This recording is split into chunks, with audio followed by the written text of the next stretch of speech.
on ABC7's Good Morning El Paso weekend, a fire breaks out after train cars got next to a Lower Valley business, but witnesses saw on the scene. And a community in mourning and police asking for your help this morning, looking for the suspect in a hit and run. And a former Fort Bliss soldier convicted of manslaughter learns his punishment. In the storm track weather, Stephen. Rain chances are going to be increasing greatly once again across the borderland. Expect some unsettled weather these next couple of days. There's all the news you need to start your Saturday, August 27th. ABC7's Good Morning El Paso weekend starts right now. Live, where news comes first. From the Mesilla Valley and Las Cruces to El Paso and the borderland. This is ABC7's Good Morning El Paso weekend. Well, good morning, El Paso, and thank you for joining us. I'm Andrew J. Polk. Start with that check on breaking news this morning. Firefighters have put out a fire after they say a rail car tanker caught fire next to a business. Happened last night on the 9300 block of Billy the Kid Street in El Paso's Lower Valley. We have video posted on our Facebook page from one of our viewers showing the heavy flames coming from the area next to the building. Another viewer posted a video showing the thick plumes of smoke. A spokesman with the fire department says crews arrived shortly after 11 p.m. and when crews arrived, the spokesman says they found the fire coming from a railroad tanker next to a business. Firefighters were able to get control of the fire shortly after midnight. The spokesman says oil was spilling from the railroad car. Vegetable oil, fatty acid type of bioproduct that was leaking from one of the rail cars. So our special hazmat team kept searching for the source of the leak. They found it, capped it off, and they were able to, it was 5 rail carts, only one of them was leaking. And according to the fire department spokesman, no one was inside the business and no firefighters were injured. The damage to the railroad car is estimated at $30,000. The cause of the fire is still under investigation. And the community is in mourning and police are now asking for your help in finding the driver responsible for killing a 6-year-old boy.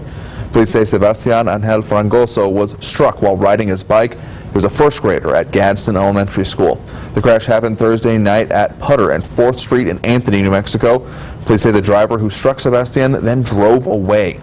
Investigators believe that this is the truck involved. Police describe it as a white 2001 to 2004 Ford F-150 with an extended cab. ABC7's Joseph Ortegon sat down with the boy's parents.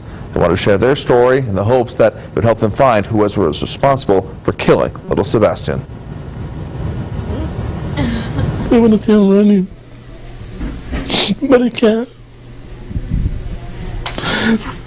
Okay. Sebastian's father in tears as he reflects on the boy's short life.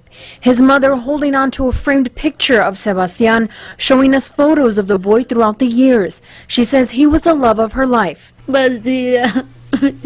She says, empty. I feel empty. He was a piece of my flesh. His parents say the boy was smart and loved to play outside. They say he was full of life and had a laugh that could light up the room. When I came from work, he would always go and find me and hug me. Police say the boy was riding his bike just down the block from where he lived when he was struck by a pickup truck. He was taken to the hospital where he died following surgery. They couldn't do anything to save his life. The driver fled the scene. Police asking the public for any information, releasing this surveillance photo of what appears to be a white Ford F-150. Friday afternoon, neighbors and loved ones laid flowers and brought balloons to place at a makeshift memorial marking where he was killed. His parents telling ABC7 all they want is the person responsible to come forward. She says that they find him and turn him in. If any parents out there know of this, if they know anything, please don't stay quiet. That they report him, that they see our pain and suffering. That's what I want. Josie Ortegon reporting. An account has been set up to help the family with funeral expenses. We have all that information included on our story online right now at KVIA.com. If you have any information about this incident, you're asked to call New Mexico State Police at the number here on your screen, 575-382-2500. Also in New Mexico, another community is grieving the brutal death of a 10-year-old girl. Victoria Martins was found dead in her Albuquerque apartment on Wednesday, a day after her birthday. Police have arrested her mother, Michelle Martins, her boyfriend, Fabian Gonzalez, and his cousin, Jessica Kelly. Martins and Gonzalez were booked into jail earlier this week. Kelly was jailed yesterday after being treated at a hospital. Investigators say the 3 suspects drugged, raped, stabbed, choked, and then dismembered the little girl. That we exhaust every resource into this investigation. The community came together Thursday night to hold a vigil for Victoria. The 10-year-old was described as sociable and upbeat. They put up balloons and birthday gifts outside her apartment. There will also be a vigil in Las Cruces in her honor. Begin at 6 p.m. tomorrow at the Farm and Ranch Museum at 4100 Dripping Springs. If you decide to attend, you're asked to bring balloons and cupcakes. Candles will be provided. The Baby Brianna Birthday Committee and Foundation will also be there to celebrate her life. Well, switching to our Storm Track weather now. Let's get your first forecast with Storm Track meteorologist Stephen Decatur. Good morning, Stephen. Good morning, Andrew. It's going to be an unsettled weekend once again. Those rain chances really going to be increasing as we head into the day on Sunday. Currently, not much on the radar. Pretty quiet out there for El Paso and Las Cruces. Really, the only shower to talk about at the moment is way back towards the Arizona border near Lordsburg, continuing to work across I-10. So some wet roadways if you are heading into Arizona today, and that's where a lot of the moisture is this morning and continues to be. You can see very wet conditions north of Phoenix in the Flagstaff area, also back towards Las Vegas as well, and the Colorado River Valley. Again, this moisture is working towards the borderland, though, and that's going to set the stage for a very wet Sunday for some locations, and that wet weather continues into Monday and Tuesday. I'll have more on that coming up. Andrew? All right, thanks, Stephen. Check back in just a bit. In the meantime, though, after a jury deliberated, a former Fort Bliss soldier now knows how many years he will spend behind bars.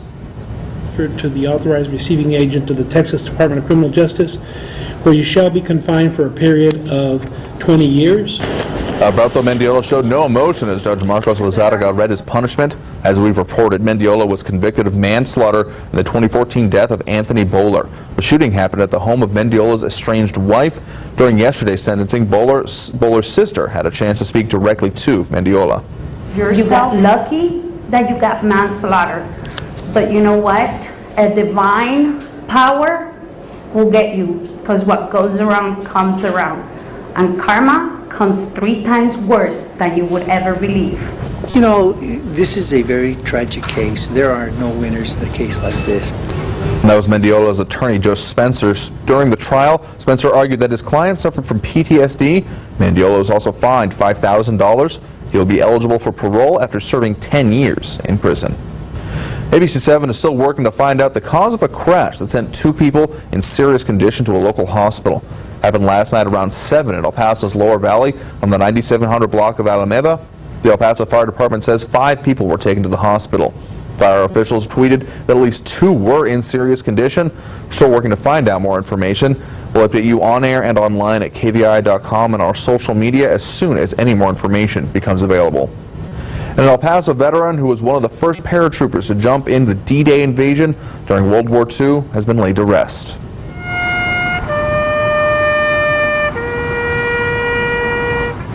Maynard Beams Durfer, or Beamy as his numerous friends called him, was laid to rest yesterday at Fort Bliss National Cemetery. Dozens gathered for a final goodbye to Beamy. The 92-year-old was a member of the 101st Airborne, and his job was to guide planes to a safe landing. And the threat of the Zika virus continues to have impacts across the country. Coming up on Good Morning El Paso weekend, that now includes new policies for blood banks. And later, a borderland school is teaching and challenging students in innovative new ways.